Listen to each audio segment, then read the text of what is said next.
Hello, everybody, and welcome to the Atlanta Super Speedway here in Atlanta, Georgia. I am Michael Norman, voice of the Budweiser All-Pro Series, and we are here for the All-Star Race. I am being joined up here in the booth by Seth Cole. And Seth, it's All-Star time. No points, just cash. What kind of racing do you expect to see here tonight? I think a lot can kind of be gleaned from what we saw in the All-Star Open. Saw competitive racing, double wide, on occasion 3 wide. We saw that track position didn't really seem to matter much there, so I'm expecting the same here today. I mean, you called it. It's a super speedway. Whenever we go to a super speedway, anybody's got a shot to win, but these drivers are going to have to pace themselves today because there's segments. So it's not basically just a green flag flies and you're running to the checkered flag scenario for these drivers today. Yep, we got 3 segments here. The first one is going to be 35 laps, and if these cars need to pit, they will. So there's no mandatory pit stops. And then at the end of the first segment, the bottom 3 cars, 20, 22nd, 21st, and 20th, will be eliminated. That'll leave 19 to start segment number 2, in which case, at the end of segment number 2, we will eliminate 9 cars, and to where the final 10 cars will compete in a 10-lap shootout for the final 3rd segment. And wherever you finish in the segments is where you will restart the next one, unless you have an issue under the caution flag. So without further ado, we will kick it now down to trackside for driver introductions.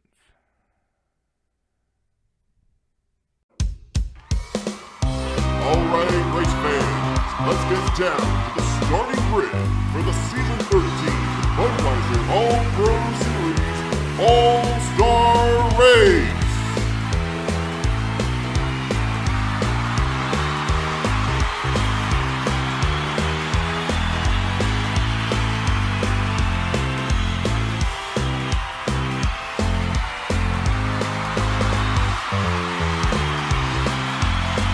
Starting 22nd, he transferred in to the All-Star Open, driving the number 12 Menards Ford Mustang out of Penske Racing, R.J.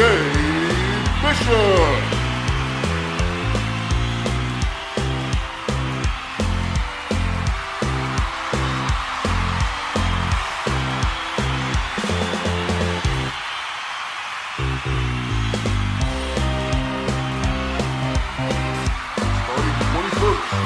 Winner from Sonoma last season, he drives number 21 Motorcraft Ford Mustang out of the Wood Brothers Racing Stable, Nick Gunther.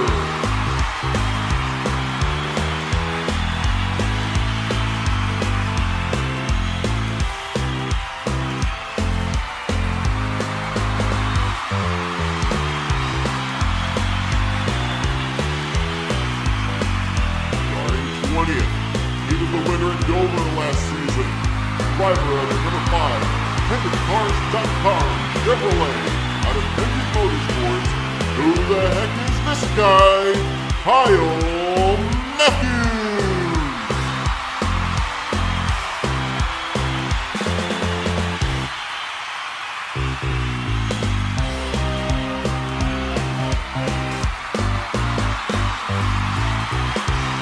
Starting 19th. Transferring in from the All-Star Open, driving the number 10, Smithfield Ford, from Stewart Haas Racing, Jessica Shelton.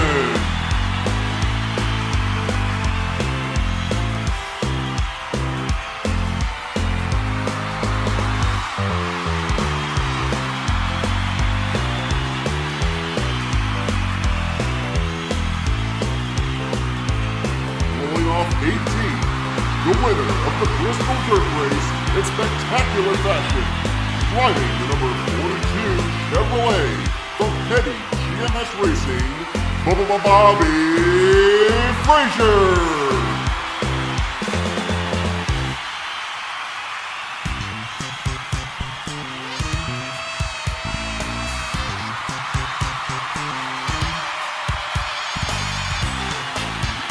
Starting S13, winner from New Hampshire last season, driving the number 31 Leaf Filter Chevy out of College Racing, Stephen Poland.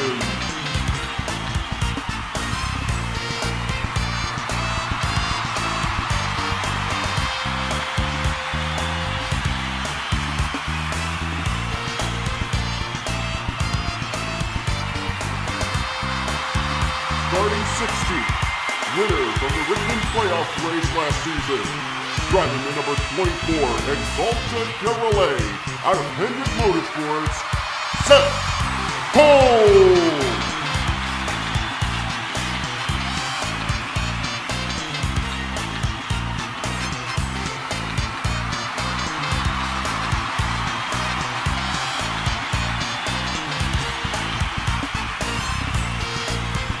Starting 15th, he is the winner of the Season 13 Daytona 500. Driver of the number 8 Chevy out of Richard Childress Racing, Anthony McMurray.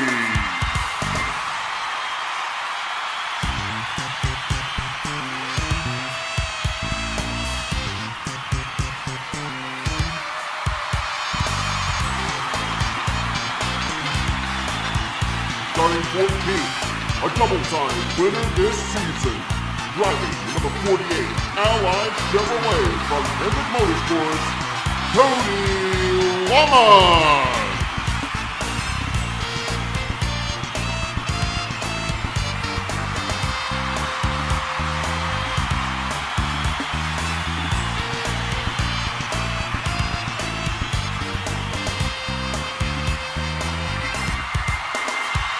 Starting 13th, winner from this very racetrack at Charlotte Motor Speedway earlier this season, driving the number 47 Rover Chevy out of KTP Daughter Racing, William Ross.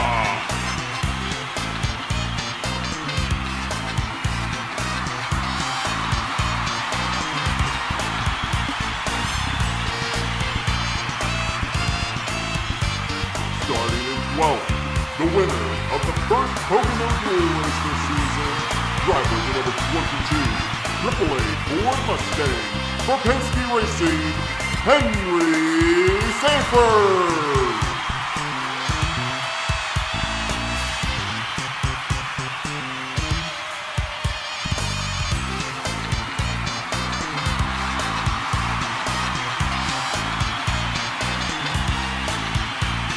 Starting 11th, with his victory at Auto Club earlier this season, driving the number 38 First Phase Credit Card Ford Mustang out of Front Row Motorsports, Trey Wright.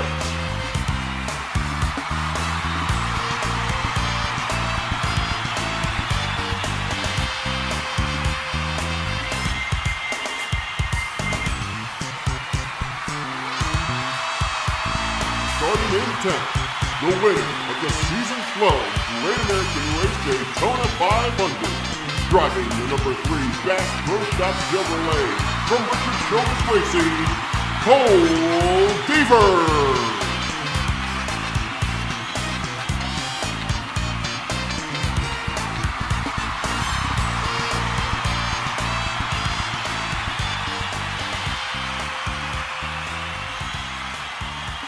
Starting 9th, winner from Talladega earlier this season, driving the number 16 Chevrolet out of College Racing, Roberto Clown Jr.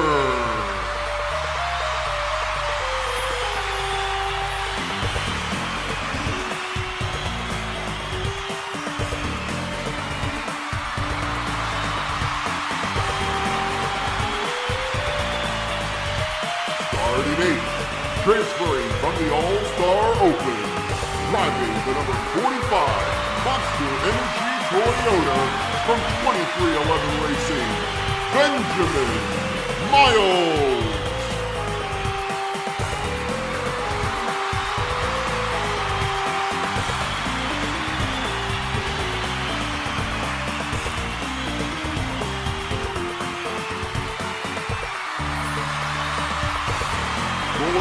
7, former Budweiser All-Pro Series champion and three-time winner from last season, driver of the number 2 Menards Ford Mustang out of Penske Racing, Dylan Young.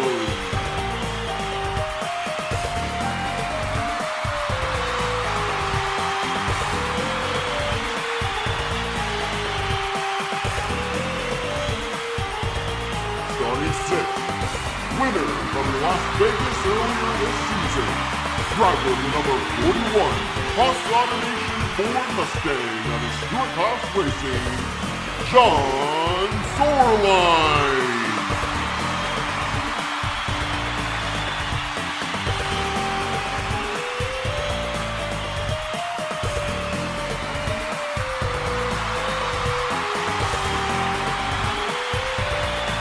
Rolling off the grid in the 5th position, winner from the Homestead Miami Speedway earlier this season, driver of the number 78 Skyview Ford Mustang from Go Fast Racing, Laura Chung.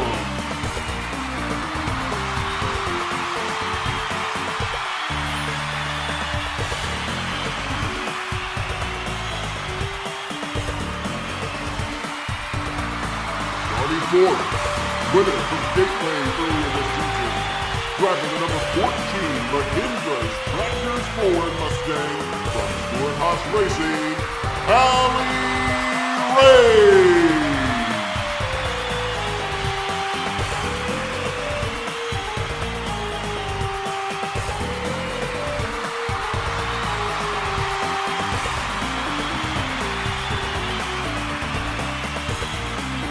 Starting from 3rd, winner from Kansas last season, driver of the number 4 Rear Red Ford Mustang out of Stewart Haas Racing, Zach Fitzwater.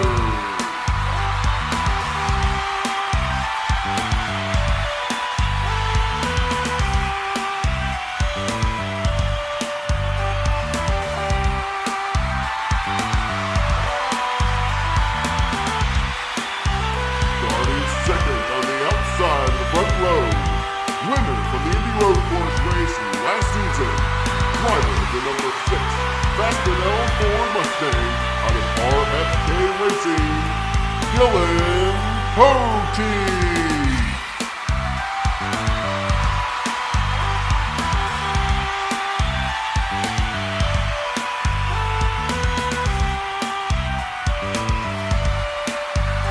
And starting from the pole position, two-time winner from last season, driver of the number 1 Chevrolet out of Trackhouse Racing, Brett Dunham.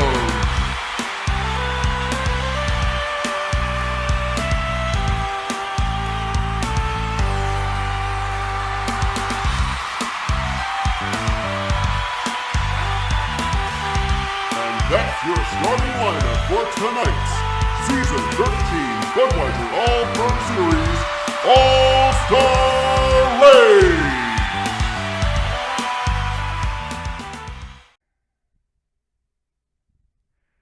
Driver introductions complete here. This crowd rowdy and ready for the All-Star race. And Seth, what would be your strategy for this first 35-lap segment? Well, it's interesting. I'm going to take and dissect our field into thirds, if you will. I think at the front of the field, you're going to have some pretty good battling, but pretty clean battling. Those drivers trying to, of course, as you said, be able to start up at the front if they finish at the front here in segment 1 in preparation for segment 2.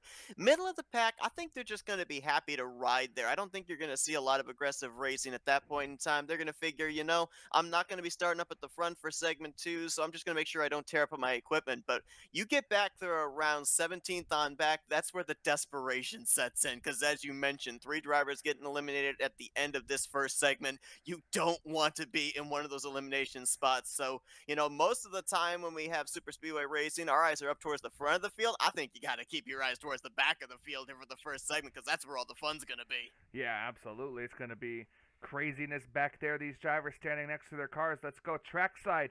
Get the opening ceremonies underway here at Atlanta.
All right, you ready to do this? We're ready. Drivers, start your engines!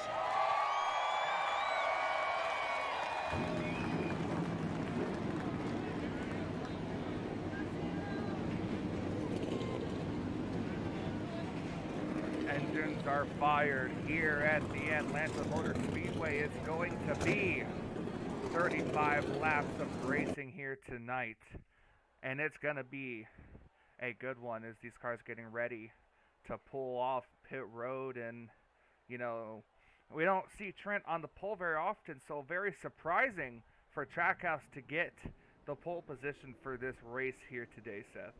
Yeah, but the question is, how long will he hang on to it? With it super speedway racing, so many times we see alliances get formed. In most cases, it's teammates. We got 3 Stewart-Haas racing cars starting up here inside of the top 6. A lot of times we'll see manufacturer alliances. We've got 6 Fords up inside of the top 7. Trent is the lonely little Camaro right now. You got to go all the way back to 9th place to find another Chevrolet in Rob Crown Jr. So will those blue ovals leave Trent Dunham out to dry to try and control this first segment? We'll have to wait and see. Absolutely, and this isn't a typical super speedway track. And Trent. Trent's already having an issue.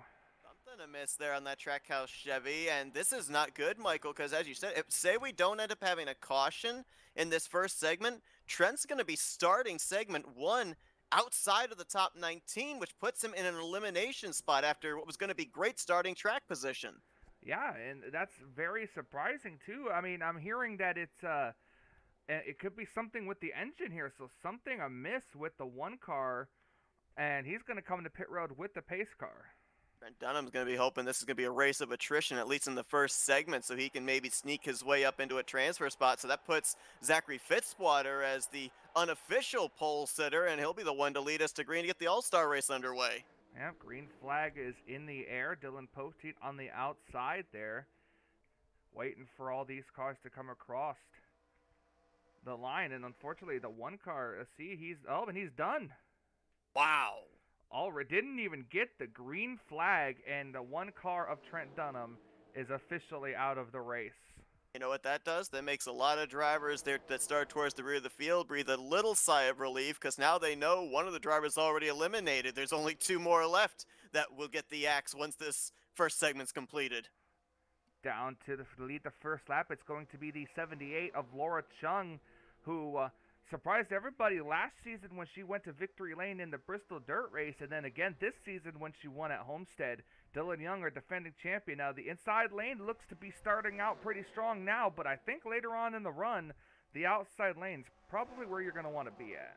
And most of the time, that's because the laps that you run, you start to build up the heat in the right front tire. The car, when you carry these high speeds into the turns, wants to push up the racetrack. It's a lot easier to maintain that speed, especially off the corner when you're in the middle to high groove. Inside line, you have to feather the throttle to get that nose pointed onto the straightaway. Now, Seth, you're better when it comes to fuel. Ooh, the 38 got a little loose there. You're better at fuel strategy and crunching numbers than I am. With Cup Physics, how long, and 3X, how long do you think these cars can go on fuel? I'm going to say probably these drivers will be able to stretch it somewhere in the range of maybe, I would say 14 to 17 laps. So they'd probably be able to make it about halfway through this segment before they'd have to come to pit lane. Might be a little bit sooner if you're a car like Laura Chung right now that's out in clean air, going to be using up a lot of fuel. So we'll see when these drivers elect to come to pit lane. Who knows? It may end up being a 2-stop race here if we stay under the green flag. I think a lot of these drivers, we get about 10 laps into this run, they'd love to see a caution. That might just make it 1 stop from here on out to the green and white checkered flag. And real quickly, just want to go back to that thing there with Trent Dunham. That is such a tough break, but I think the one thing that softens the blow, if you're the driver out of Trackhouse Racing, is the fact this is an all-star race. There's no points on the line. This is going to have no bearing on your battling for the championship. Basically, the only thing that's on the line in an all-star race is a chance to get in next year's all-star race. There's a big purse on the line. And there's a lot of pride going into the second half of the season. The fact that you're going to be able to then just kind of focus on the points, focus on the championship next week, that's got to make you feel a little bit better, and that also leads to maybe a more aggressive style of racing out of these drivers here today. Well, we see one person so far trailing behind, and that's Cody Lamas. You know, started about mid-pack. Him and Seth Cole currently the last two cars uh, running on the track in the elimination spots.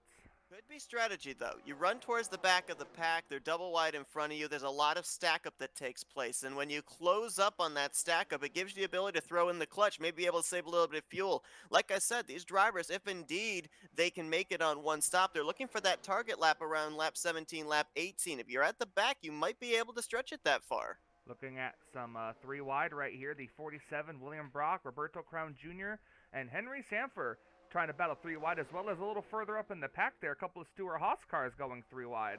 Yeah, right now, Roberto Crown Jr. in a bit of a situation in that three wide. Now he's going to get himself slotted in front of, I believe that's the 12 car, and that's RJ Bishop. I mean, a lot of people don't realize, yes, this is classified as a super speedway, but I liken the turns to going into the Trioval at Daytona. It's really narrow. It's not as spacious as a Talladega would be, where you can take it three wide and sometimes four wide. If you're three wide, you've got to have a lot of respect for the drivers around you and give enough space that if someone runs into an issue, they've got enough room to recover. Look at the maneuverability of these cars.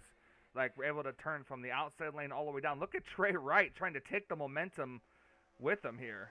A lot of maneuverability, you're right. Nice to see that here out of these race cars. A lot of times as you start getting later into a run, basically whatever line you're in, you're just there. You can't really move from bottom to top or top to bottom, because usually that right front tire doesn't allow you that access of being able to turn the race car on a dime. So the fact that 9, almost 10 laps into this race, we're seeing drivers be able to move from top to bottom, bottom to top the way they are. Good sign here for these Goodyears. Now, Jonathan Zorline, the current leader right now, he's been on some good runs as of late here in that 41 Ford. Stewart Haas Racing's been a pretty good team so far this season in the Budweiser All Pro Series. Well, they showed it even in qualifying here in the All-Star race. Zorlin, Fitzwater all started up towards the front of the field. Jessica Shelton was the only one out of that stable that started near the back, but right now, I mean, definitely not only Stewart Haas Racing, but the Blue Ovals as a whole. I mean, you see even Laura Chung has been able to stay up there inside of the top three after she was out in front for a couple of laps. So, yeah, Ford's looking really good right now to maybe be the favorite manufacturer to win this championship this season, with just how much momentum they've had the last few weeks. Now we're starting to see it now, Seth. As said, 11 laps into the run, cars starting to kind of migrate to the top side, and making it a little difficult to pass on the inside without a little bit of help. Starting to also notice a couple of big names that have kind of migrated to the back into those elimination spots. Jessica Shelton's fallen back there in that area. Seth Cole and Cody Lama still back there as well. You got Stephen Colon in the 31. I think this is by design. I think they realize at this point in time, they're not racing for the elimination spots. They're currently running towards that first round of green flag pit stops. It's when we start getting to around 10 laps to go, and especially 5 to go, that's when these drivers are going to start to have the panic set in if they're currently outside of the top 19. Yeah, I would completely agree, as we're going three wide again, and McCurry, Brock, and them settled it out pretty quickly here. Look at the front three kind of trying to break away a little bit here. You gotta wonder too, Benjamin Miles, Jessica Shelton, RJ Bishop, they were the three that transferred in through the All-Star Open. They got a little bit of extra track time in traffic. What kind of an advantage does that give those drivers when they took the green flag here, as opposed to the other drivers? Granted, they got some practice time, but I'm certain that they didn't have the experience of what it's like in the middle three wide, the ability to be able to control the draft like those three other drivers did. That's true. It's got to be able to, where you can tell the difference in your cars. I mean, when in the Open, it was very overcast. The Open yesterday, it was very overcast, so the racing was quite different than what we're seeing here today. So you can probably tell some, but it's going to be a little different for others too, because they didn't get the test in sunny conditions like we have today. And for those that are wondering, how do the weather conditions play into super speedway racing, as Michael alluded to yesterday, overcast. So that means the speeds were higher, the grip was at an all-time high, and the ability to be able to get runs and make moves would have been a little bit better. Today, with the sun beating down on this 1.5-mile super speedway, it's a little bit slicker. The runs have to be generated through the power of the race car and the ability to manipulate the draft. And the tire wear is going to be a little bit more higher here today than it would have been yesterday. That's very true as well. As we're seeing here, crossing the line, 15 laps complete of 35 in the first stage. Cars trying to make a move on the inside, but it's just you can't do it. You have to let off a little bit more. And there's nothing but blue ovals as far as the eye can see. Top 9 spots currently held by Ford. You got to go back to 10th, where you find the first Chevy and the first Toyota battling side by side, Kyle Matthews and Benjamin Miles. That's very true. And not only that, the top 3, Stewart Haas Racing. How about that? There you go.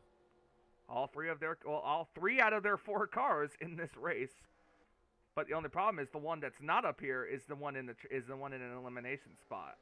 Yeah, but again, you know, Jessica Shelton, she was one of the drivers that had the prior experience in the All-Star Open. We see Benjamin Miles, he was making his way up into the top 10. He's now fallen back to, I believe, 11th. Actually, I think he just got 10th place back from Kyle Matthews. RJ Bishop on the flip side. Oh, we got some pitters.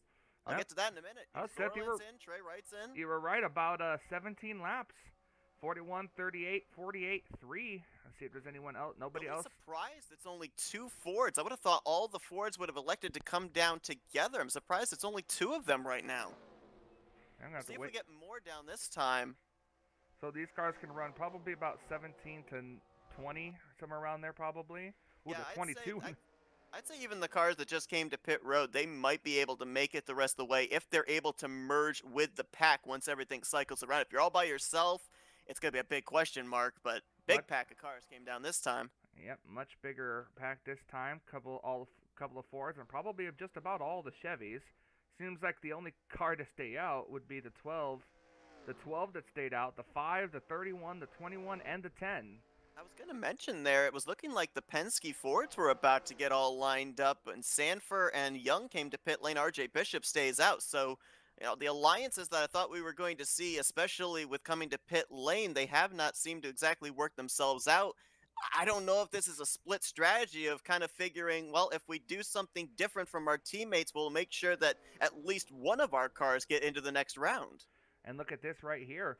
This could potentially be the race for the lead right here once the rest of these cars start to cycle around as they're passing, the 38 cars passing. And here comes the 41, fresh tires and a good run. Well, they're going to have momentum, but I don't know if they're going to get the race lead, especially with Zorlin taking it double wide with Trey Wright. They had just now gotten up to Laura Chung, who was running around the 5th position when the pit stops began. They're now going around the 14 of Allie Rain. Yeah, I don't think they're going to get up there. I think Fitzwater's going to cycle around to this top position, and Henry Sanford will be behind him in second. Now he'll have his hands full, but Fitzwater was able to, I think, cycle around with the top spot. Dude, damn, Trey Wright had a heck of a run there. He didn't have a place to take it. Are you sure? I think maybe the 12. Starting to get up to speed, but I don't know. Is he going to have enough momentum here? Because they're 3 nose-to-tail cars off of turn 4.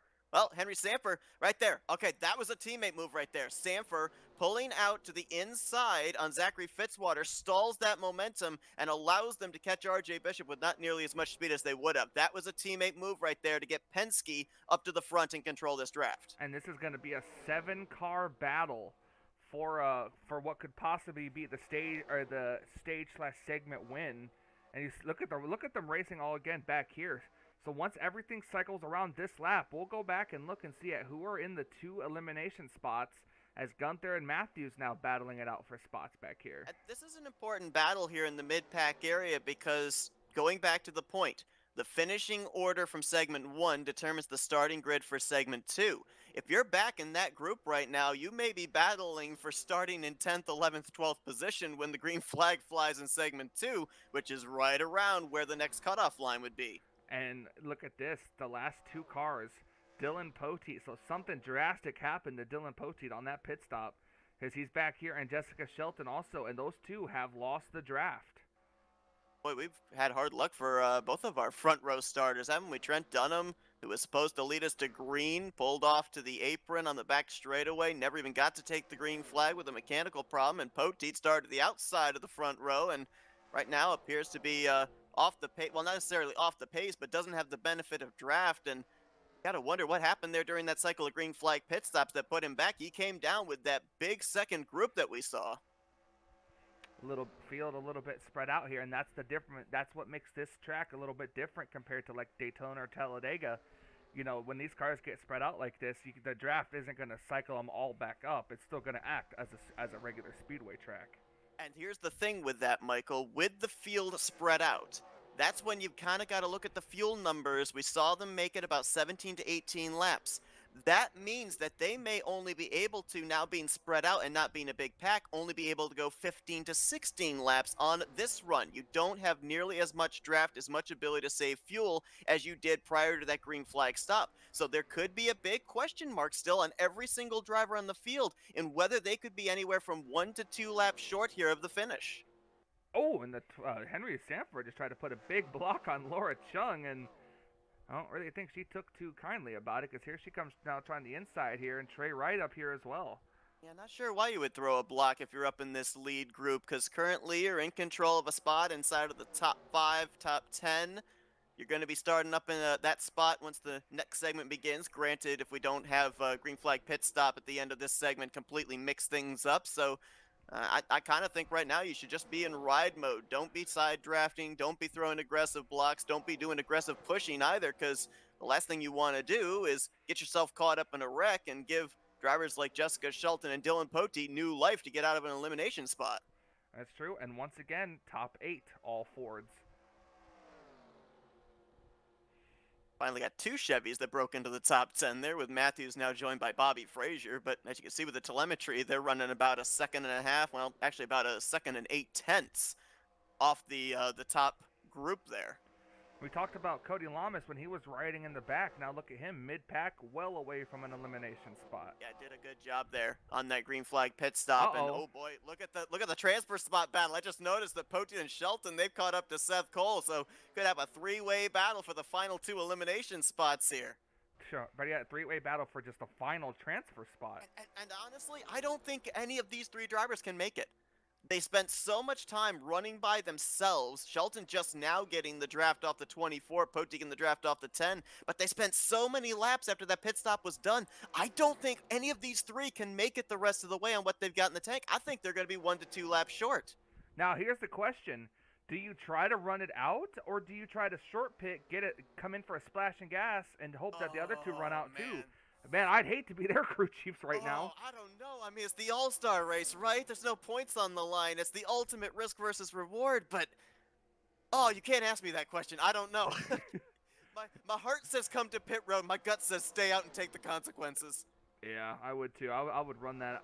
As a race car driver myself, I would run it out of gas. Well, we all know Jessica's pretty keen on saving gas, so... And remember, too, she stayed out, or not stayed out, but she stayed at the back for a good portion of the first run, as did Seth Cole. So don't know if maybe they had a little bit extra in the tank when they came to pit road, didn't have to take on nearly as much fuel. We'll wait and see how it all plays out here. 5 laps to go this next time 6. by. Yep, and it's going to be interesting. I can't wait to see how this is going to work. Spread out, these front 4 cars here, content on running where they're at right now. Hey, remember when I said at the top of the program that we learned from the All-Star Open, track position did not matter? RJ Bishop leading this race right now. Guess where he started on the grid? Dead last. That's right. So he made a heck of a call. Now the question is, did that call that got him up there get him enough gas to make it to the end? Yeah, right now with him out in front, we'd obviously be using up a lot more fuel. Jonathan Zorlin, who came to pit road with him, they're usually in the 41. He's fallen back here into the draft of Trey Wright, so he would be a little bit better on the fuel numbers than RJ Bishop would. And to your point, this is scary because I'm trying to watch to pit road. The 24, the 10, the 6, they could stay out and maybe snag a position here. Yeah, and this is what's going to be key, because I'm trying to watch all over just in case these cars make any type of indication on coming to pit road. Well, if someone comes to pit road first, it's going to be that 12 car. I can guarantee you of that, because he was one of the first to pit road, and he's been out in front leading most of this run. No, he was the last one to come to pit road. No, he and the 41 were the first 2. No, they were the last 2. Were they? Yeah. They were the last 2 to come down. They were the last 2 to come down pit road. That's what got the 12 to track position. I'm trying to remember then who would have been the first one. There were 2 cars. I remember that the 40. I think the other one was the 41. Oh, was it Trey Wright maybe? The 38 might have been one of the first ones? It could have been, as well as I think maybe the 41.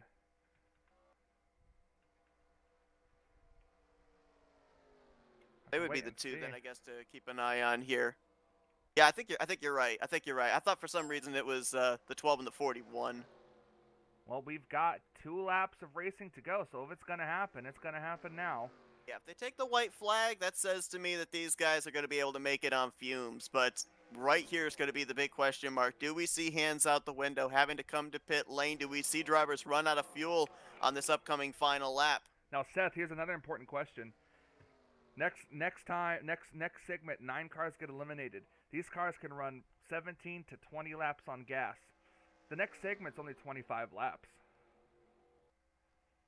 Yeah, which means that these drivers, honestly, I think at that point in time, and we'll talk more in depth about it, I think at that point in time, you've got to run as far as the fuel will let you. What's going on with the 22? Is he out? I don't believe so. I think he might have just went to the inside and lost a lot of momentum. But in either case, coming out of turn number 4, R.J. Bishop is going to snag the checkered flag for the first stage here in the All-Star race. From worst to first, and the problem with that here is, man, Poteet and Shelton, along with Trent Dunham, going to be the eliminated drivers here. I didn't have that on my bingo card. No, not at all. Budweiser All Pro Series officials attempted to have a word with Trent, and Trent kind of just shoved him away and walked inside his hauler. With RJ Bishop being able to pull off that strategy from the back of the field up to the front, 35 laps, there's going to be a lot of crew chiefs going over their data and trying to see if they can replicate something in the upcoming segment. That's true, and as these guys come down for their brief 10-minute break, this is your official standings for the first stage of the All-Star race in the Budweiser All Pro Series. Jessica Shelton, Dylan Poteet, and Trent Dunham eliminated from contention, and we will go ahead and take a quick commercial break and be right back with the start of segment number 2.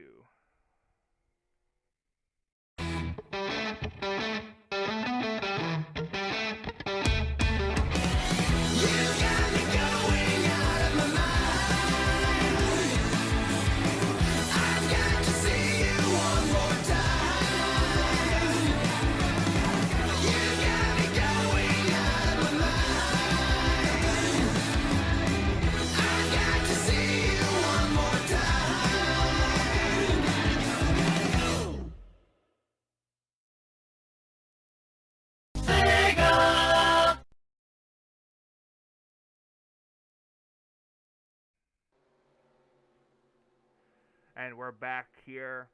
10-minute break is up. These drivers coming off pit road side by side, how they finished in the previous segment. And Seth, can't wait to see. We got 10 less laps this time. We're 3 cars lighter, and the strategy's going to be a hell of a lot different. Yeah, that 10 minutes down there on pit road, a lot of opportunity for the crew chiefs, the engineers, the drivers to put their heads together, formulate a strategy. As you mentioned, we're going to end up eliminating a lot more drivers in this one, practically almost cutting the field in half here from 19 down to 10.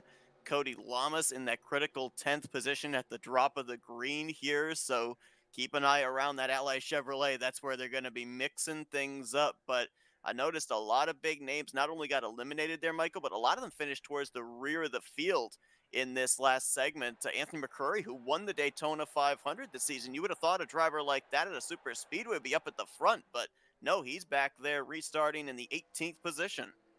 Yep, green flag back out, starts next to last, and I noticed something.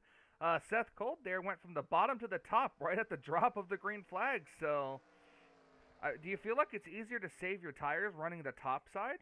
Absolutely. No doubt about it. Doesn't matter what conditions it is, whether it's sunny, whether it's cloudy. The top line of the racetrack always carries a little bit more speed because it's easier to save tire. The tire lasts a little bit longer. You're on that inside line, especially off the corner. The right front wants to push. The right rear wants to slide. It really wears those Goodyears down, even if it is the shorter way around the racetrack. This is going to be interesting. Everybody made it to the green flag this time for this restart here. Now look at Henry Sanford trying. Ooh, did you see that? See that little bobble that inside lane had? Well, I mean, remember, Atlanta got itself a repay, but you can visibly still see those seams there. So I've got to wonder if maybe when the sun hits those areas, if maybe it's just a little bit slick when you put your left front on it. It could very well be. Now RJ's loving what he's seeing in his rearview mirror, and that's side-by-side racing right behind him, because that's gonna help them not be able to formulate that run to catch up to him. And as we get closer to the end of this race in preparation for that 10-lap shootout, one has to think now, is the aggressiveness on the track going to lead to who's going to be in those elimination spots, or will it be pit road again like we saw back in segment 1? Because, let's be honest, the green flag pit stops for the most part determined 2 of the 3 drivers that were eliminated in that first segment. It may do it again, but we're looking 3 wide on the front straightaway, so we haven't seen the big one yet here at Atlanta Superspeedway. It could happen here. That's very true. As you see, look at Kyle Matthews. Now, he started near the rear of the field here. I think he was like, what, 20... Ninth. Was he ninth? I thought he was a little... Oh, well, do you mean at the initial start of the race? Yeah, I think he was like 19th or initial something. start of the race, he was 19th. You're right. I thought you meant here in this this second segment. Oh, look at Laura Chung's car right up against the wall. The 38 car right there. Now, again, Penske teammates. Who do you think the 12's gonna try to help draft with? Whoever's faster. RJ going to try to control the draft a little bit here. Now you see the inside lane's going to work here, and it's going to work good until these tires start to wear out. So I would say in about another 5-6 laps, you'll see everybody trying to start to migrate back up to that top. We talked about how the Fords dominated that first segment. Chevrolet saying, it's our turn to play. You've got Matthews there. You've got the 47 of William Brock behind him, and not too far behind those 2 drivers. You got rookie Bobby Frazier and Cody Lamas. I believe you also got now the 3 of Cole Deaver that's moved down there. So the Chevy bow ties, I think they all kind of got together during that break, said, hey, we can't let the Fords run all over us. We got to do something here and now. Inside lane can't really generate that momentum, and it's Penske teammates now back up here at the front.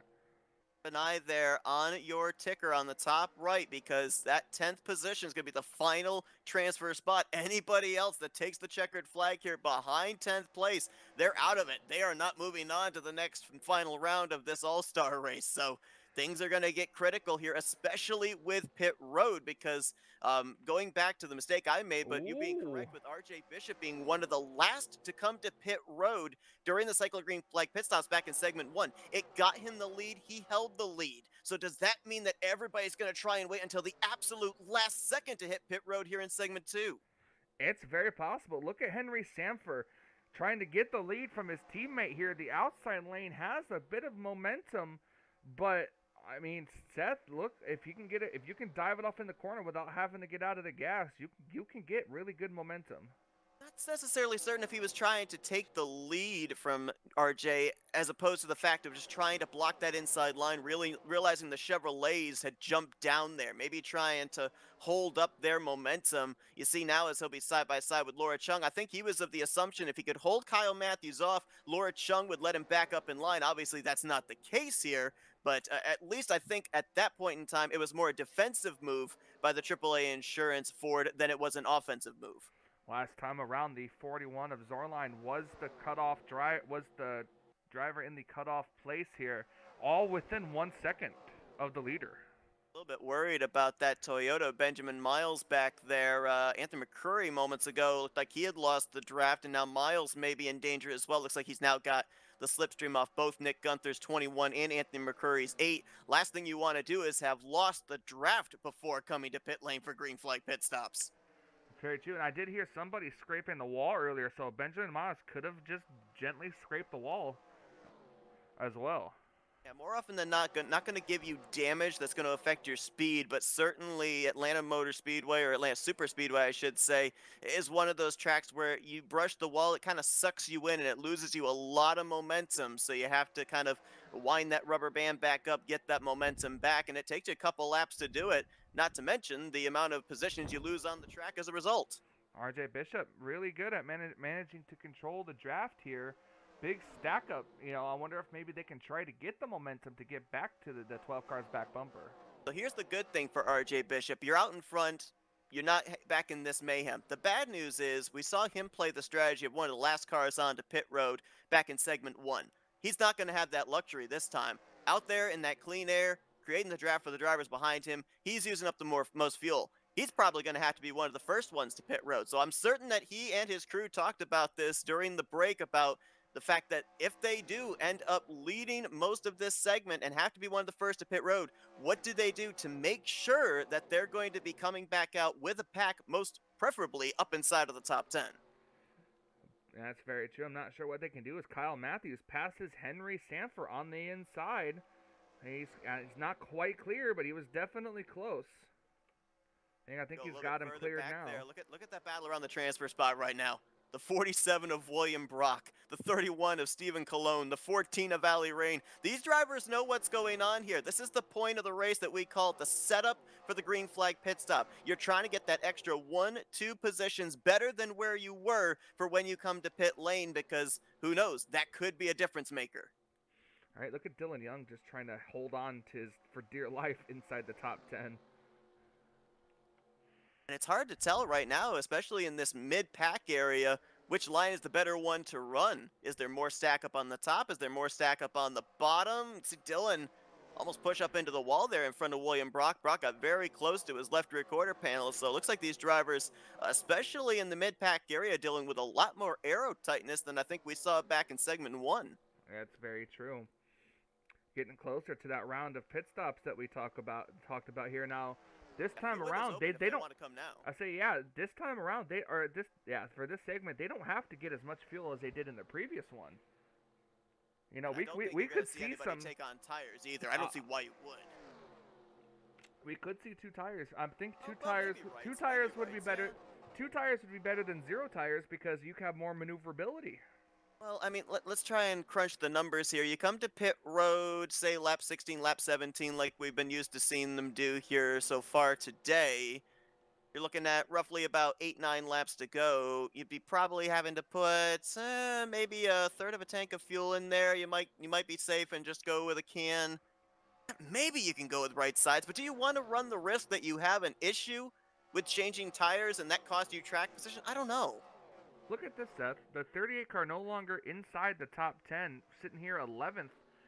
Cody Lamas has moved his way actually up into the top 10 here, and they're all single file now. So now it's gonna beg the real question.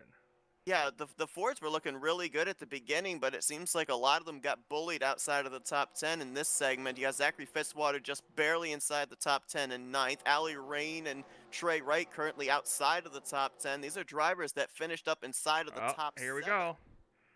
In the first segment. First group of cars coming down pit road. It's a group of 3, the 78, the 5, and the 47. 3rd, 4th, and 7th. That's interesting. I would have definitely expected RJ Bishop to be one of the first, so that's an interesting call, especially with the fact we got 2 Chevys coming down with a Ford. Well, let's see what the call's gonna be here. I don't see any tires. Jackman, we don't need you. Oh, there we go. Here comes another group, another big group of cars. Got some drivers out there throwing a Hail Mary. Who was that? Gunther, Stephen Colon, Benjamin Miles, Ali Rain, I think. Yep, 31, the 14, 21, and the 45, and that could be a difference maker. We'll see. I mean, you're going to be coming down pit road with cars. That's step 1. And you're going to come in down a less congested pit road, which might make your execution coming in, making your pit stop, and leaving a little bit better than some of the others that came down with a big pack. Yeah, we all know that transition from the banking to the flat is very treacherous. Not fun. We know from first-hand experience. Oh, yeah. All right, now I've been more cars on the apron of Atlanta than I have on the actual racing surface. Let's see where Laura Chung's going to come around in. She was the first of this group off pit road. 4th place looks like. We'll see. Someone leapfrogged RJ Bishop. I don't know. 2 cars coming out ahead of Bishop. Cody Lamas and Bobby Frazier. And 3 and Henry Sanford. Oh, Henry Oh. tried to come up and throw the block, but look at it. Henry, calm down. I dare you to keep it in the throttle, Laura, is what he's saying. Oh, now we have this group of cars here. Let's see where they're going to come across, as here comes the rest of them. Nick Gunther possibly Stephen Colin can come out as this race leader, and it looks like he might. Might also merge with this lead group, which would be super important because I think that'd give us what, maybe a pack of 9, maybe even 10. That could be a whole top 10 right here. Yeah, could be. Nick Gunther started at the back of the pack. At the initial start of this race, he finished 17th in segment 1. Oh, here we go! Oh, we talked about this wreck! Gosh, everybody look out. Oh, Henry Sanford is up. Oh, Kyle. 30. Guys, brakes. Runs and rule. Some of them are actually heard. That's caution is out. This race is going to end under the yellow flag. Oh my gosh, we're still racing back too. Yeah, we're racing back to the line. And a lot of these cars that are racing back are damaged. This could change a whole top watch 10. the top right, folks. Watch the numbers. They're going to change big time. Absolutely crazy right here. Lamas, Rain, Cole, McCurry. Are you kidding me? The 24 and the 8 rode around at the back for this segment. And they're up now inside of the top 10. And that's it. Zorlin and Deaver. Cole Deaver's going to be the last transfer into the final stage. RJ Bishop, who looked like a shoo-in to make it into the next round. He's 11th, first car out.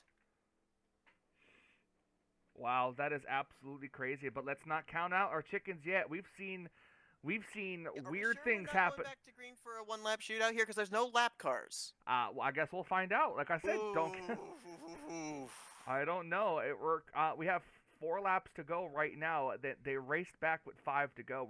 We were under 5 when they caught it. I feel like we're probably going to.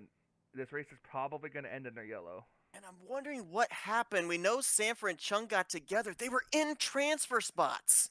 Well, I'm going to go ahead. We're going to go back and take a look at it real quick. I'm not going to do any fancy editing because, Time warp.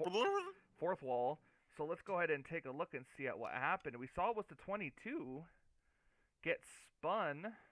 Down on the apron. Let's see what happened. Oh. I don't think Chung appreciated what Henry did. That's like the second block in 5 laps that Henry put on the 78. And she was like, nuh-uh. Oh, but look at this. Oh, my gosh. Man. There's Crown Jr., Wow, Bobby hey, when you Frazier, talk, Kyle Matthews. I just noticed something. Seth Cole and maybe Anthony McCurry probably actually did ride the wall literally to get around. Did. They never lifted. Let's see. Yep, right here. This is second and third right now that wrecked. They would have transferred into the final segment if they had just been able to keep it together. Oh, there's RJ Bishop. Oh, look at Cody. Cody, he got a little bit of it right there. He put the Nick brakes on and Gunther, oh my gosh, that strategy call was so good, and that's the end result. Kyle Matthews, here comes Bobby Frazier.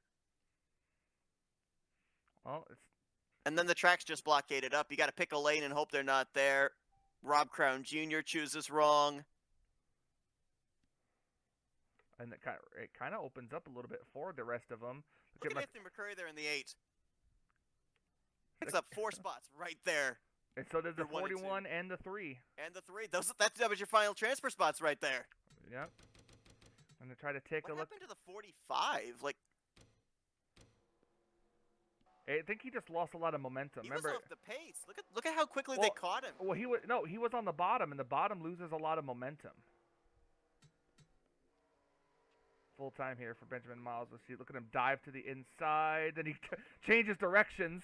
It's on the brakes. Dylan Young, Trey Wright have to check up behind him.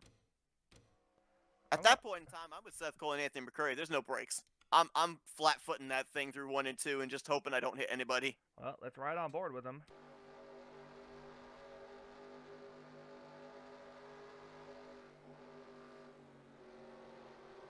Sees it happening up ahead. He's slowing. He's off. As soon as he sees that hole open on the top side, he's back in the throttle and riding the wall.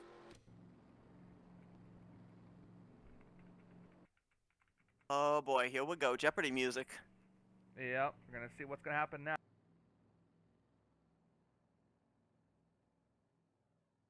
Got a couple of drivers back there outside of the top 10 that we know got damage. RJ Bishop got up into the outside wall.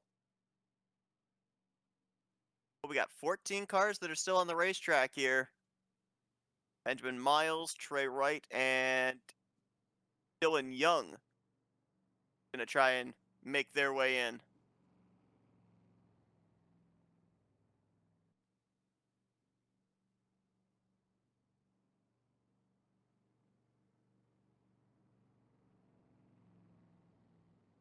See if the lights go out atop the pace car here.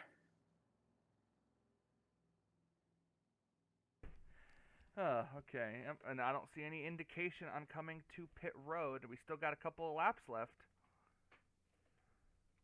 Lights go out. 11 through 14 still have a shot. They don't. That means that Cologne back to Deaver are transferring in, and Still on. they're still on, which means that this is going to be it. Stephen Cologne, Laura Chung, William Brock, Cody Lamas, Ali Rain, Seth Cole, Anthony McCurry, Zachary Fitzwater, Jonathan Zorlin, and Cole Deaver are the survivors moving on to the 10-lap shootout. Yep, I'm going to kind of speed things up just a little bit here. As they come by pit road this time, just make sure no one's coming. Yep, no one came down pit road. Who was 10th here? Deaver. I'm going with Deaver to win this race because it seems like if you start towards the back, you're in better shape.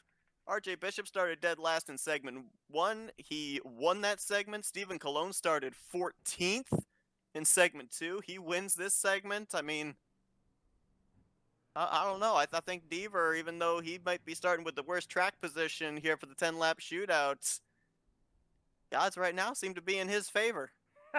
Yeah, they do. As all the rest of those cars brought it back, those are a couple of hard hits, and we know how really hard the impacts are in these cars. So hopefully those drivers are all right. We're gonna take another quick commercial break. Be right back with the start of segment number 3, the final 10-lap shootout for the Budweiser All Pro Series All-Star Race.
All right, Seth, this is it. 10 laps, 10 cars. Who's going to be the one to cross the line first?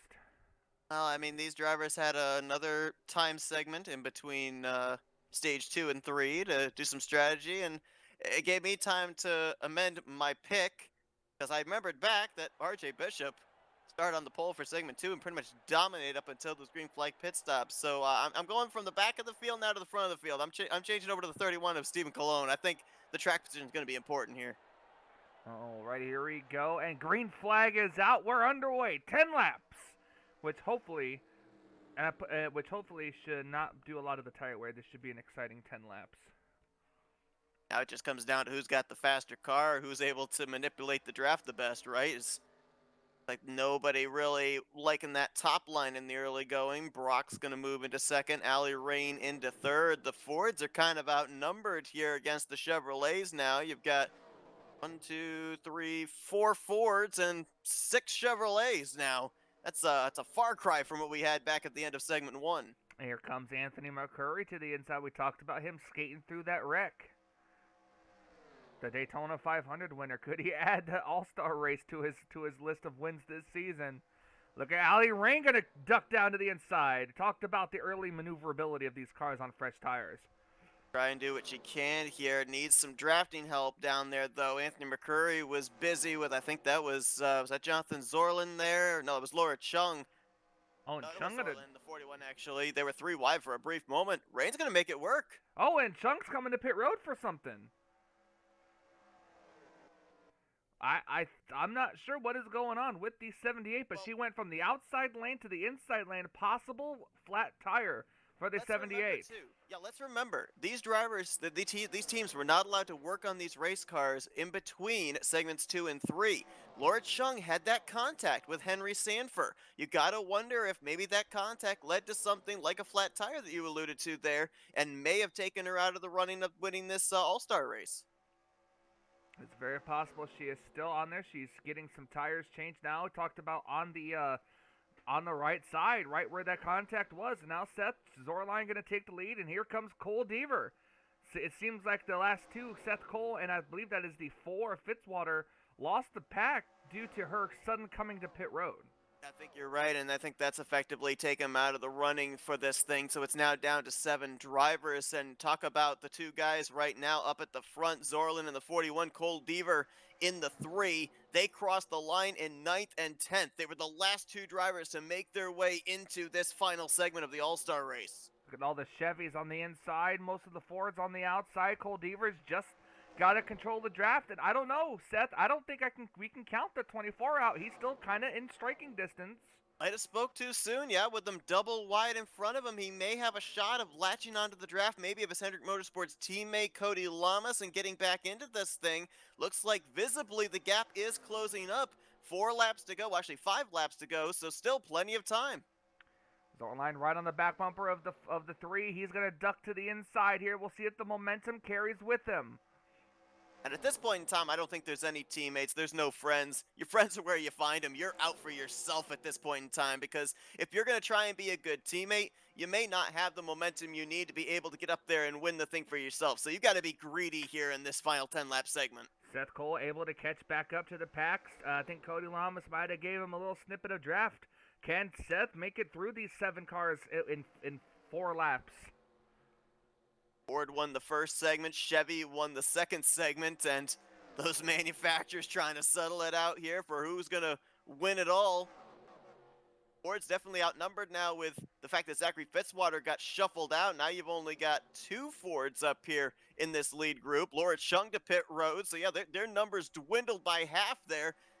Majority goes to the Chevrolet bow ties. Okay, Seth Cole going to try to go back underneath the 41. He's got his teammate to the outside, but the momentum on the inside, and now Allie leaves the 41 out to dry. That's interesting. I said there's no friends. Normally, if it were the beginning of the race, you'd see the 14 stay with the 41, but realizing the inside line preferred right now, gonna go 2 for 1. Second on Zorlin, looking for the lead on Cole Deaver off of turn number 4. Boy, we're seeing some exciting racing now. 2 laps of racing to go. Allie trying to clear the 3, and I think she might have it coming off into turn 1. With the passing we're seeing here with just 8 cars up in this lead group, I'm not necessarily certain where the best place is to be on the final lap. If you want to be the leader, if you want to be that second place car, maybe you want to be the third place car. 14 throws a block on the 3. The 3 had a lot of momentum there. Here comes Cole in the 31 as well as the 41 back on the inside. Seth, this is a fight on the white flag. And it's all going to come down to who's in the right place at the right time. Inside advantage will go to Stephen Colin, but what about Zorlin's second car on that inside line? Will he get enough run down the back straightaway to make a move in 3 and 4? Side by side, look at the run. The 14's getting on the outside. Will the 31 go up to block? The 14's on the quarter panel. Oh, pushing up to the wall is Allie Rain. That might be it. I don't think Zorlin's got enough of a run coming off of turn 4. Stephen Colin is going to win the All-Star race. Coast to coast, not necessarily in a dominating fashion here as he slipped back to around 6th or 7th, but pole to win here in the final 10-lap shootout for Stephen Colin. Absolutely incredible. We're going to watch Laura Chung here. She crosses the line. It's going to make it official. We're going to go watch Stephen Colin burn it down here at Atlanta. Go to victory lane. We'll be right back with the official race results.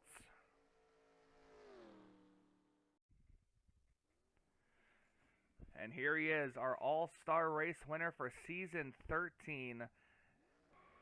Stephen Colin gonna try to burn it down. Both of the Colleague Racing entries in the All-Star race.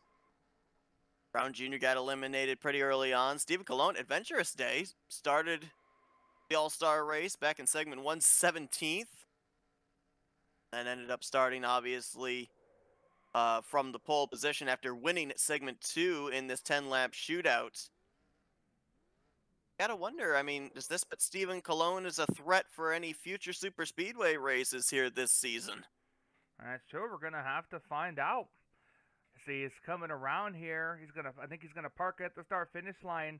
And congratulations to Stephen Colon. We're going to definitely keep an eye out on him for championship contention. Now he's going to take it, park it here. Let's go get the results.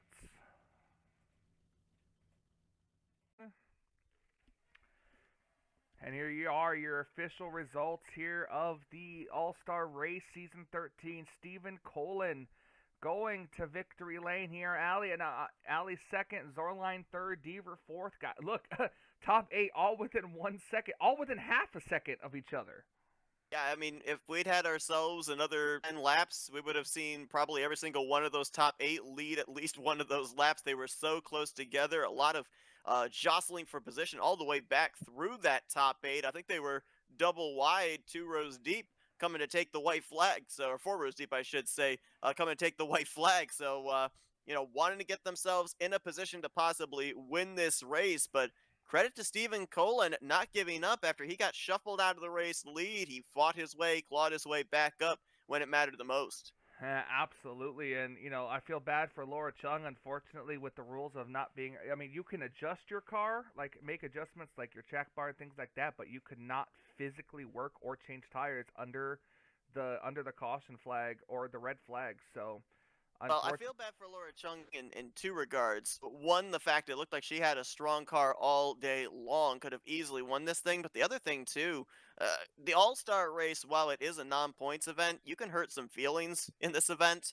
And let's not forget, that wreck between her and Henry Sanford, it took out all 3 of the Penske cars from transferring into this next round. I'm not necessarily certain where Live Fast Motorsports gets a lot of their equipment, but if they get stuff from Penske Racing, they may not be getting something here in the next few weeks, because last thing you want to do is, as a single car entry and a single car team, alienate some of the other Ford manufacturer teams. Yeah, that's very true. Well, Seth, I want to thank you so much for joining me up here in the booth, and man, this turned out to be kind of better than I expected. Yeah, I mean, definitely a lot of different things coming into play in today's race. Pit road, the racing on the racetrack, that very interesting caution at the end, which completely changed the landscape of the second half of the top 10 transferees into this final segment. Yeah, definitely a lot of twists and turns, kept us on our toes, enjoyed it. Well, we're going to be packing things up, heading out to, I believe, the Dover International Raceway for the next points-paying race here in the Budweiser All-Pro Series. I am Michael Norman. He is Seth Cole. And I say, until we meet again.